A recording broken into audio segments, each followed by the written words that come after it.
Hi friends, ఇంతకుముందు వీడియోలో blouse measurements తీసుకుని నోట్ చేసి పెట్టుకున్నాం కదా. ఇప్పుడు బ్లౌజ్ కటింగ్ చేసేసుకుందాం. ముందుగా నా వీడియోస్ని కొత్తగా చూసేవాళ్ళు నా ఛానల్ సబ్స్క్రైబ్ చేసుకోండి, పక్కన ఉన్న బెల్ ఐకాన్ క్లిక్ చేయండి. Please support my channel. ఇప్పుడు కటింగ్ చేసేసుకుందాం. బ్లౌజ్ని ఈక్వల్గా ఫోల్డింగ్ చేసుకొని ఐరన్ చేసి పెట్టుకోవాలి. ఐరన్ చేసుకోవడం వల్ల బ్లౌజ్ కటింగ్ నీట్గా వస్తుంది. ఈ ప్రింట్ అనేది లోపల వైపు ఉండేలాగా ఫోల్డింగ్ చేసుకోవాలి. ఇప్పుడు ఈ బార్డర్స్ మనకి ఆపోజిట్లో ఉండాలి కటింగ్ చేసుకునేటప్పుడు. ఇప్పుడు కింద ఎడ్జ్లో ఫస్ట్ ఈక్వల్గా ఒక లైన్ డ్రా చేసుకోవాలి. ఇప్పుడు ఆ లైన్ దగ్గరికి బ్లౌజ్ లెంత్ ఎంత ఉందో చూసుకుని దానికి 1 ఇంచ్ యాడ్ చేసుకుని పెట్టుకోవాలి. ఇక్కడ 13 ఇంచెస్ ఉంది, 1 ఇంచ్ యాడ్ చేసుకుని 14 ఇంచెస్ పెట్టుకున్నా. దానికి ఆపోజిట్లో కూడా సేమ్ మెజర్మెంట్తో ఒక పాయింట్ చేసుకోవాలి. ఇప్పుడు 2 పాయింట్ని ఒక లైన్ డ్రా చేసుకోవాలి. ఇప్పుడు వేస్ట్ లూజు ఇక్కడ ఇది 34 ఇంచెస్, 4తో డివైడ్ చేస్తే 8.5 ఇంచ్ వచ్చింది. దానికి 1 ఇంచు డాట్ కోసం పెట్టుకోవాలి, 1.5 ఇంచు ఖర్చు కోసం. 8.5 ఇంచ్ ఏమో ఫిట్టింగ్ పాయింట్, 1 ఇంచ్ ఏమో డాట్ కోసం, 1.5 ఇంచ్ ఏమో ఖర్చు కోసం. మొత్తం 11 ఇంచెస్ అయింది. ఇక్కడ 11 ఇంచెస్ పెట్టుకున్నాం. ఇప్పుడు చెస్ట్ లూజు 9.5 ఇంచ్ పెట్టుకోవాలి, 1.5 ఇంచ్ ఏమో ఖర్చు కోసం. ఇప్పుడు చెస్ట్ లూజ్ దగ్గర నుంచి వేస్ట్ లూజ్కి ఇప్పుడు లైన్ డ్రా చేసేసుకోవాలి. నెక్స్ట్ ఖర్చు కోసం 1.5 ఇంచ్ పెట్టుకున్నాం కదా, అక్కడ కూడా ఒక లైన్ డ్రా చేసేసుకోవాలి. నెక్స్ట్ నెక్ విడ్త్ పెట్టుకోవాలి. ఇప్పుడు నెక్ విడ్త్ ఈ సైజ్ బ్లౌజ్కి 2.5 ఇంచ్ అయితే సరిపోతుంది. 2.5 ఇంచ్ పెట్టుకున్నా ఇక్కడ. నెక్స్ట్ షోల్డర్ వచ్చేసి 3 ఇంచెస్, 2.5, 3 ఇంచెస్, 5.5 ఇంచెస్ అయ్యింది. ఇప్పుడు హాఫ్ మోల్ డౌన్ పెట్టుకోవాలి. హాఫ్ మోల్ డౌన్ కోసం నేను ఇక్కడ 6 ఇంచెస్ పెట్టుకున్నా. నెక్స్ట్ దీనికి ఒక లైన్ డ్రా చేసేసుకోవాలి. ఇప్పుడు నెక్ విడ్త్ షోల్డర్ కలిపి ఎంత వచ్చిందో అంతా ఇప్పుడు ఇక్కడ పెట్టుకోవాలి. హామ్ హోల్ దగ్గర 5.5 ఇంచెస్ ఇక్కడ. ఇప్పుడు షోల్డర్ దగ్గర నుంచి ఆర్మ్ హోల్ డౌన్కి ఒక లైన్ డ్రా చేసుకోవాలి. ఇప్పుడు ఆర్మ్ హోల్ మిడిల్లో ఒక లైన్ డ్రా చేసుకోవాలి.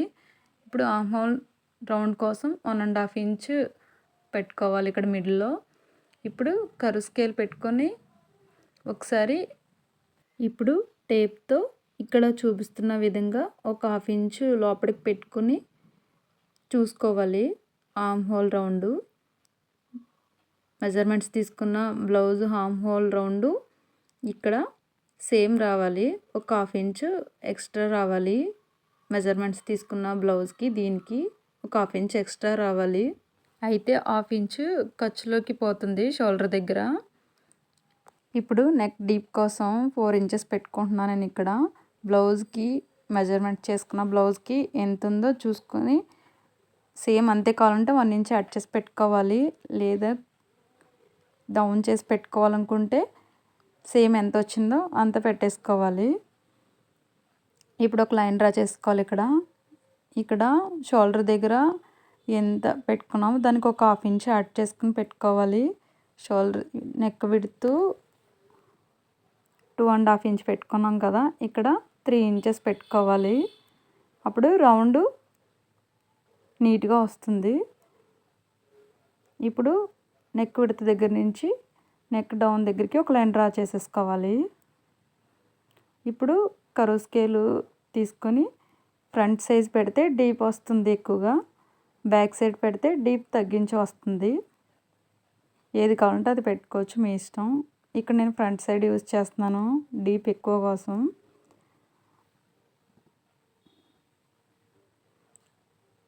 రెండు విధాలుగా యూజ్ చేసుకోవచ్చు దీన్ని, కర్వ్ స్కేల్ని. ఇప్పుడు షోల్డర్స్ దగ్గర డౌన్ పెట్టుకోవాలి 1/2 ఇంచు. అలా పెట్టుకోవడం వల్ల షోల్డర్స్ జారకుండా ఉంటాయి. షోల్డర్ దగ్గర నుంచి నెక్ విడ్త్ మార్క్ దగ్గరికి ఒక 1/2 ఇంచ్ డౌన్ పెట్టుకోవాలి.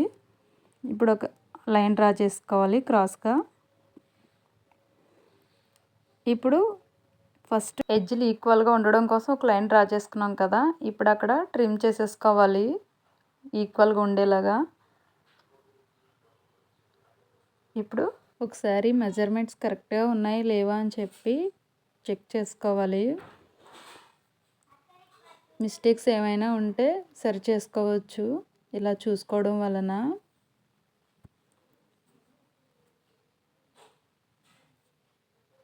మనం మెజర్మెంట్స్ తీసుకుని నోట్ చేసి పెట్టుకున్నాం కదా, అవి ఇవి కరెక్ట్గా ఉన్నాయి లేవా అని చెప్పి చూసుకోవాలి.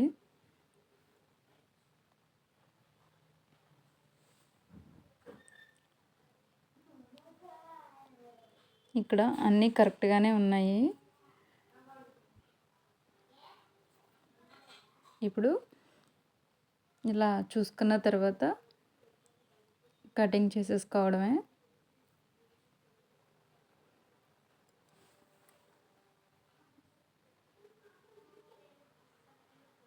నెక్ కట్ చేయకూడదు, స్టిచ్చింగ్ చేసే ముందు కటింగ్ చేసుకోవాలి నెక్.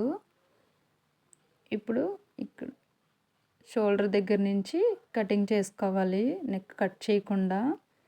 షోల్డర్ దగ్గర నుంచి హామ్ హోల్ డౌన్ నుంచి వేస్ట్ వరకును కట్ చేసుకోవాలి. అంతే, బ్యాక్ పార్ట్ రెడీ అయిపోయినట్టే. నెక్స్ట్ వీడియోలో ఫ్రంట్ పార్ట్ ఎలా కట్ చేసుకోవాలో బ్యాక్ పార్ట్ని బేస్ చేసి చూసుకుందాం. కట్స్ ఇచ్చుకోవాలి. ఎక్కడైతే ఖర్చుకి పాయింట్ ఇచ్చామో అక్కడ కట్స్ ఇచ్చుకోవాలి. ఇప్పుడు బ్యాక్ డాట్స్ కోసం